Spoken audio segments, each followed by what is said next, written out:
अहिरी समाचारमध्ये आपला स्वागत आहे। सध्या अहिरीमध्ये अजय कंकडालवार यांची बहुमजली इमारत गाजत आहे। सध्या ती इमारत पाडली जाईल की नाही, त्याला स्टे भेटणार की ती पाडण्यात येईल याबद्दल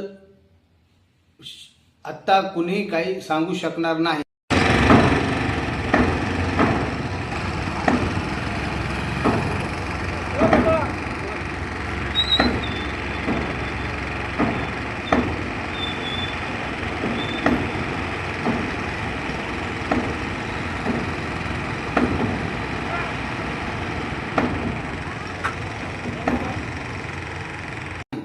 परंतु या इमारतीने त्या इमारत आणि त्या परिसरातील 60 प्लॉटधारक आणि उंच उंच इमारत बांधलेल्या लोकांवर मात्र संकट आणले आहे।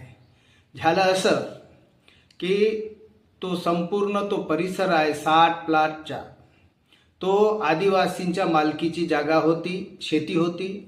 शासनाच्या परवानगीशिवाय त्या खरेदी विक्री झालेली आहे आणि या संबंधात 2022 मध्ये इंदाराम येथील एक आदिवासी युवक एसडीओ साहेबांकडे तक्रार सुद्धा केला होता, पण त्याकडे कोणी लक्ष दिले नाही।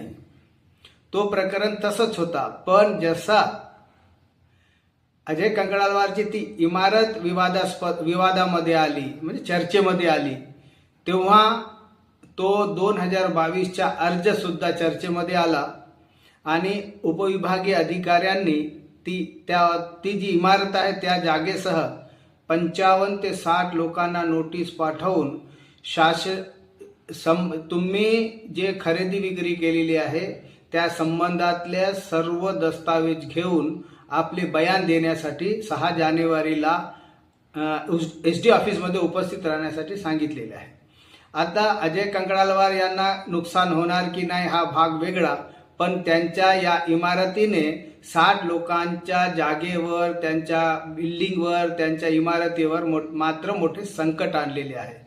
आता यातून का मार्ग काढला जाईल हा भाग वेगळा, पण त्यापैकी काही लोक इतर अहिरीमध्ये जे खरेदी विक्री झालेली आहेत, आदिवासींच्या जमिनी शासनाच्या परवानगीशिवाय गैर आदिवासींनी घेतले आहेत, ते प्रकरण सुद्धा आता चव्हाट्यावर येणार आहेत, ते काढले जाणार आहेत। त्यामुळे अहिरी आणि परिसरात मोठी खळबळ माजलेली आहे। तर या संबंधात 6 जानेवारी नंतर आपण पुन्हा भेटू। धन्यवाद।